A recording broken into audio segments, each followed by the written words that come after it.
Guys, what's up? Back to the video. In this video, I wanted to talk about how cinema might be dying. So recently with the release of The Northman, Unbearable Weight of Massive Talent, Everything Everywhere All at Once, The Bad Guys, we've had so many original movies that are coming out in theaters, but they're still not making as much money as these massive blockbuster movies. So in this video, I just wanted to start talking about some of my thoughts, because I have made tweets and TikToks and other short form content regarding it, but I had a little bit more that I wanted to say, so I decided to make a video. But before we get into it, I did review almost all of these movies, including Everything Everywhere All at Once, The Unbearable Weight of Massive Talent, and The Northman. So subscribe to my channel and turn notifications on so you don't miss any time I do a movie review and stuff like that. Also, before we get into it, let me know what you think of Marvel movies in the scope of the movie realm and just movies in general, the box office and stuff like that in the comments down below, because I would love to have a nice discussion about this, because I feel like everyone has different thoughts. Now, the main reason I was pushed to make this video is because I just saw Variety's article saying that hashtag The Northman is projected to open to 12.5 million at the box office. That's on the higher end of debuts for Focus Features, but Northman is far from the typical Focus release. The Viking epic reportedly carries a production budget north of $70 million. Now, personally, I've seen The Northman. I don't think it's a generational movie, but that's besides the point, because I still feel like original films need to be made. For example, The Last Duel, The Green Knight, which are both 9 out of 10 or higher for me. They are absolutely phenomenal movies, and for one, I do watch all of these movies opening night. I am there the first night I can possibly watch these movies,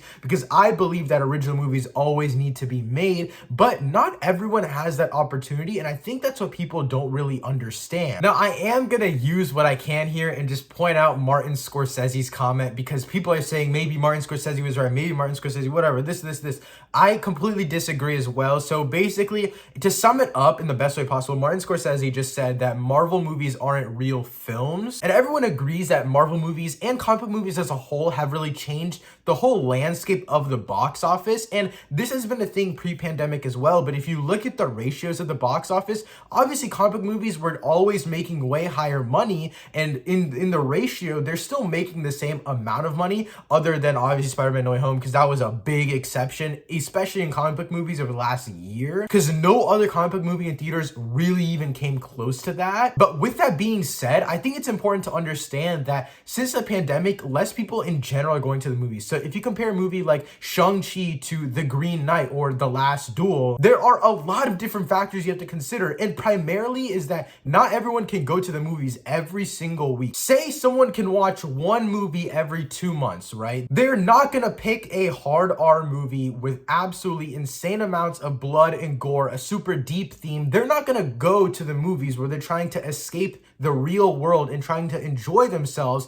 to go watch a hard R movie with absolutely depressing themes. For example, The Last Duel, that movie is not an easy movie to get down your throat. I literally went opening night for it, so no one can say that I haven't seen it or I don't appreciate the movie. I literally have it at a 9 out of 10. I think it's a near perfect movie, actually. Now, in general, audiences aren't going to movies like they were before, and I think No Way Home definitely changed that and made a plus over $1 billion in the box office. I think it's at 1.8 now. So that means that people are going back to the theaters, but that's Spider-Man. That is like a 20+ year live action character that's coming back. So I don't really feel like you can gauge that, oh, this movie made $1 billion, people should at least be making $70 million for The Northman. But on top of this, there's also people always complaining that we don't have original movies. And this weekend, we had like 4 or 5 original movies in theaters, and they're still not making money. That just means that not enough people are gonna go to watch it. So some of you out there that are complaining that, oh, original movies don't get made, you're not going to go see these original movies in theaters. And even if you're saying,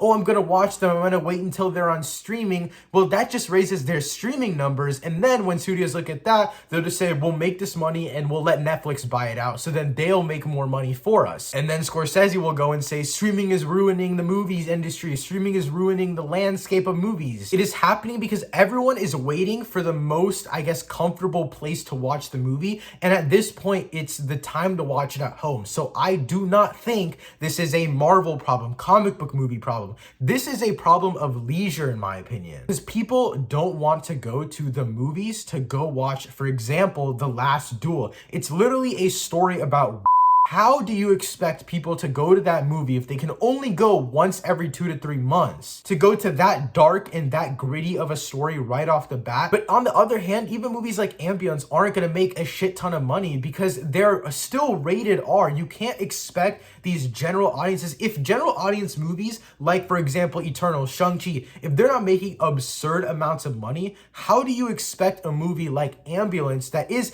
a basic action blockbuster, you know, Michael Bay, massive drone shots, big scale events, it's not IP driven or anything like that, it's just a blockbuster film, still didn't make a lot of money because it's rated R and people are already very skeptical on going to the movies. So obviously if they have the choice between watching Spider-Man No Way Home, maybe even a second time, or Ambulance and they're with their family, or it's a group of kids and their mom and dad or something like that, they're not gonna go watch Ambulance. Now I'm glad to see original stories like for example The Bad Guys be in theaters because that's a children's animated movie, but all of the other 4, I think, original movies coming out, they're all rated R. And obviously that has to do with the demographic of things. Now I can't personally relate to it because I'll go watch rated R movies opening night, I don't really care. But if we're talking general audiences, obviously they're not going to make enough money. That's been a rated R movie problem for a very long time. And on top of that, since we're considering the pandemic and how people are more scared to go to theaters, they're like, oh, I'll just wait till it goes on streaming. I have a of friends that when I went to watch the Batman, they said, when is it coming on streaming? And the fact that that's one of the first 3 questions they asked me after I watched the Batman shows how the landscape of movies has changed, and I do not think that's due to Marvel movies. Obviously Marvel has had a big impact, and comic book movies in general have had a big impact, because even though movies like DC makes, a lot of them don't do crazy well in the box office like on the scale of Marvel movies, but at this point it's just because the movies aren't that good. Aquaman is the only DC movie to reach $1 billion in the box office, if I'm not mistaken, and that was a pretty good movie. But even movies like Batman v Superman, Man of Steel, they didn't make a crazy amount in the box office, but in my opinion, that's just because those movies aren't that good. But even Aquaman, I would not expect to hit $1 billion in the box office, but obviously people enjoyed that type of movie, and that's the same thing with Marvel movies. People enjoy those types of movies. People have fun with those movies. They're gonna go watch a movie in the cinemas to have a fun experience, not to go watch a story about a this. I know I'm getting very deep into it. I just don't understand when people say it's a Marvel movie's fault. And as you can see, I'm a huge superhero movie, Marvel movie fan. I am definitely based on all of this, but I still think it's very important to signify that I don't think comic book movies are the problem. As of now, I think it's more of an audience issue, because even those complaining that we don't get original movies, they're not going to watch the movies. People are not going to go watch a rated R movie if they are a super dark and gritty movie, even for that, if they're not going to the cinemas every single week. And on top of that, people are just waiting for come on streaming services because that is the norm. And if anything, that is the opposite of Marvel's fault. That is Netflix, Prime Video, that's all of their faults. Hell, let's blame everything on HBO Max because they're the ones who did day and date streaming last year. People expect it to come onto streaming eventually, so they're not going to go to the theaters to watch it. Watch, whenever people find The Northman on illegal streaming websites, or whenever it gets on VOD or for streaming sale or anything like that, that movie will be streamed and more people will be watching it because it's more accessible. But yeah, guys, those are all of my thoughts on this entire Northman debacle, talking about all these original movies. I just wanted to put my 2 cents out there. Again, let me know what you think of this entire thing in the comments down below. Thank you so much for watching. I'll see you next time. Peace.